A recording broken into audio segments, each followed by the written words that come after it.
No one believed me, even from those few people that I was able to share this experience with, that this is true. But luckily, with the development of the ufology and many great people out there that are doing the research and providing the video evidence, especially with Martin Stubbs, who was in charge of one television station, and he just directed one dish towards the space, and he was lucky enough to pick up the direct downlink from the space shuttles to Houston, and he provided this. So as you can see, this is on infrared. That is why his black and white is from STS-63. 63, sorry, and they are trying to locate the Mir space station. They cannot locate the Mir space station because more than 100 objects are appearing and disappearing from the radar. Those are the same type of craft that I observed on the asteroid belt between Mars and Jupiter. And those are those balls of light that I was observing in those times, as you can see clearly, creating intelligent formation. So you can see we are never alone, and the evidence is all there, and they are keeping this secret, which is not the right way to do.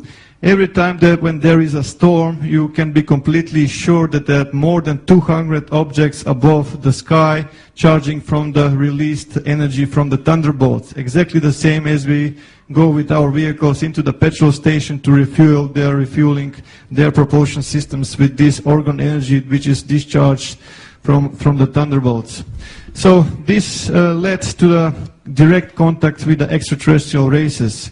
Many of those contacts were positive and beautiful, but some of the contacts were extremely aggressive. I got in conflict with certain races, one of which was the Gray Collective, and I can confirm that we have a presence from both polarities, both positive and both negative.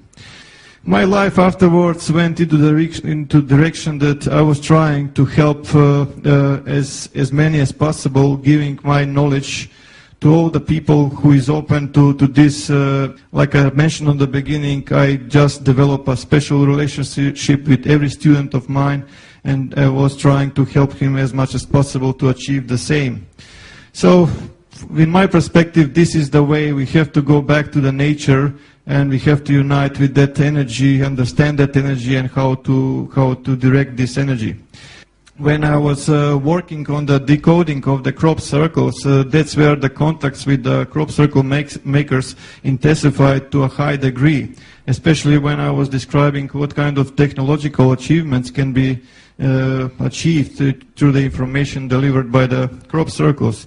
So as you can see here, those balls of light are everywhere, and from the Sri Yantra there is a huge ball of light everywhere. Every time when I was actually working on this, for example, this is one group that I worked in Melbourne. As you can see, those orbs are everywhere. Please pay attention to this region here. You will see one of those balls of light penetrating. It's completely intelligent, as you can see, and they're following me all the time, and the progression that is made. Which takes us to a logical question: who makes the genuine crop circles and why? To the best of my knowledge, at least few extraterrestrial races are making these genuine crop circles, and they have different approach, but mainly the approach is that to inform us, because our governments are deceiving us. They are not providing us the real situation of the planet, the real situation in the Milky Way galaxy, and especially the real situation, what we really are and what our potentials are. So, to the best of my knowledge, as you can see, more than 20,000 crop circles are delivered, and usually the question that comes to me is where they're coming from. They're coming from many dimensions, and they live on many places, even in physical dimension, even in other dimension, but as you can see, they're using this like a portals. As you can see how they're actually penetrating our dimension, influencing with the microwave energy or electromagnetic energy, if you will. Once again.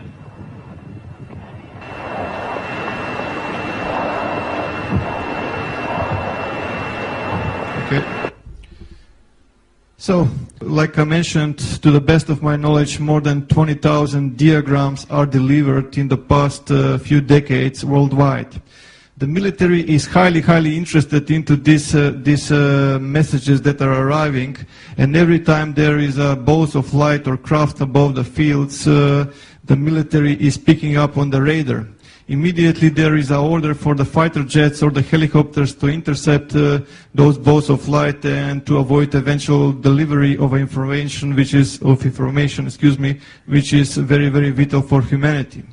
Usually people come to me and they say, look, are you aware that the government has lasers and HARP and everything, all technology that can create a crop circle just in a second directly from the satellite?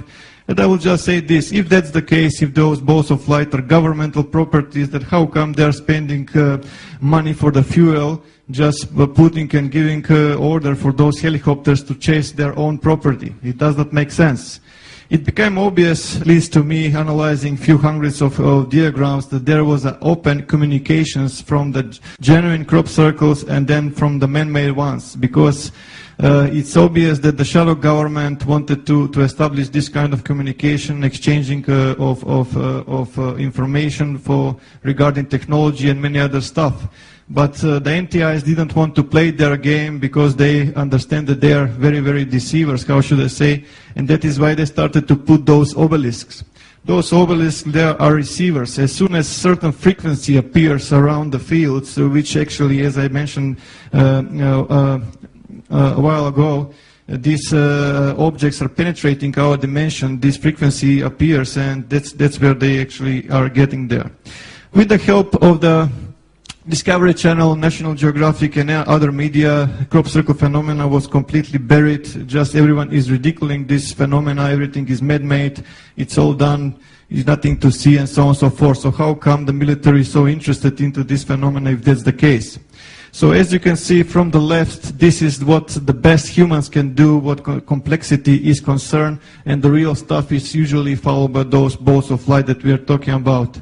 With the human ones, you can see the footsteps everywhere, the crop is completely destroyed, and they remove all the information from this. This, by the way, was achieved by the team Satan in New Zealand, just for example, that people can make these crop circles. Yes, they can make these crop circles, but you can see also the mess that they can make. Back in 2000, Dr. Eltio Hausenhoff actually stepped forward, which is very rare for the mainstream scientists, and he actually examined many crop designs, and he noticed that there is a thermal expansion and node lengthening with many of those. He was searching for some matching of the distribution model of node lengthening, and he found one, and this mathematical model was actually electromagnetic radiation distribution of a point source. The further you go from that source, the less light it becomes. Or in other words, the distribution of the node lengthening is strongest in the crop circle center, and it's less and less as you go towards the edges, right? So the difference between the man-made and the real phenomena is that plant is still alive. It's bended even to around 90 degrees, and the plant is still growing. It was actually exposed to extreme high temperatures, but in the split of a second it was cooled also. So for the last, with this 10 to 40 micron diameter pure iron spheres detected with the genuine phenomena, which is not present, and they're impossible to find with ones that are made by ropes and sticks. They just transmitted search. There is something extraordinary that is happening at the moment in the Milky Way galaxy, and search for Power L. That was all that I was able to pick up. And when Milky Way galaxy is concerned, it's very difficult for us to determine the right proportions and the right shape and appearance of the Milky Way, because we are seeing it all the time from an angle. But the extraterrestrials are saying that this Milky Way galaxy actually has 7 spiral arms. So before any one of you recognize the all-seeing eye inside this and you say, like, here is another Illuminati agent in disguise, I can assure you that that's not the case. Let me just explain about this. I asked the NTIs about what this thing is, and they said this is neither positive neither negative. It's just simply energy, and the contact which is made actually is polarizing this energy. For the Illuminati, it's meaning something else, but also there is another side of the coin. So let's just analyze for a while, right? Sorry. And one of the professors in Germany, Linguistic Academy, Professor Kurt Schulman, actually made a translation, and he stated that these writings is matching the time of the ancient Sanskrit, and the literal translation is "the Son of the Creator comes." So what is this eye that we are seeing everywhere in the space? The interesting thing is that there is a gate, and there is something coming from this gate. They are referring to the Sagittarius A star, which is a code name for the supermassive black hole in the Milky Way galaxy center. There is a hole and there is an explosion. As you can see, hole and explosion, and they're referring to this. When those galactic cores explosions happen, there are two things that are appearing. First, there is a cosmic jet that goes perpendicular to the galactic plane, and there is a wave of energy that is spreading along the galactic plane towards the edges of the galaxy. When you throw a rock into the pond, right, or into lake, you will have a disturbance. You create a concentric circles. You will create waves, right? So that's the same what they are saying. There is a wave. Watch out that there is a wave. And the wave is coming from the galactic center. Again, you can see a plane with birds in two directions. They're actually referring to the galactic plane because they inform me what they're trying to say. And even more birds going into two directions, and they're referring to this, and I will explain this in more detail. The energy is extreme, is going towards the edges. It's massive, it's flying fast. It's going to hit the sun. When it's going to hit the sun, it's going to change how the sun is spending its fuel. Is going to produce that sun moves from its so-called main sequence into what is known red giant phase. So what will happen in our solar system in the near future, right?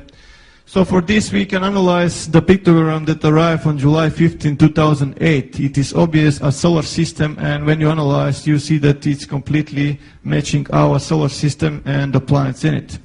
So they even left a dot for a moon, and also they left a ring for Saturn. Again, the anomaly was found, and the crop is not destroyed by the mechanical force. So another parallel.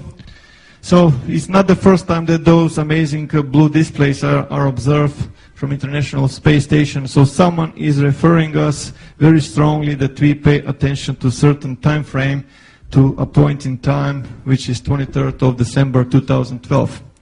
Just 7 days after, on July 22nd, 2008, update appeared, and which in my perspective is a Rosetta Stone to everything we need to know what 2012 and 2013 event is all about. So let's just analyze this for a while. Our sun is not in the same size anymore. It become bigger. Mercury was fallen and Venus was fallen, which leaves us Earth and Mars dangerously close.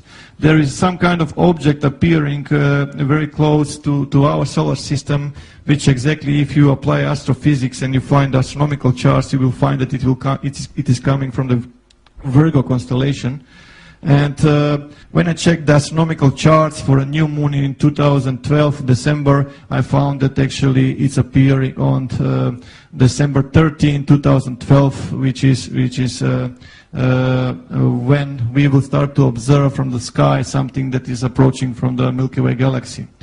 And down further, we can see different symbology here, a Milky Way galaxy with the depicted galactic plane, cosmic snake, cosmic kundalini or nexus or whatever suits your terminology, snail, spiral, again a new moon, and two stars in the Ficus star constellation, which is very close to a sun in that particular time. But sun changing size, is that possible? Definitely it is. This is just a small example of the life of a star. From the stellar nebula, from the gravity, we get two types of stars, average star and a massive star. Average stars is the type of star that our sun is at the moment, which is a yellow dwarf type of star. Yellow because of the color of the surface, and dwarf because it's a small for a star. When the fuel is exhausted, it moves into the next stage of its life. How should I put it? It becomes a red giant, where the outer layer gets more cooler, it loses brightness, it gets more reddish, but the core of the star collapses.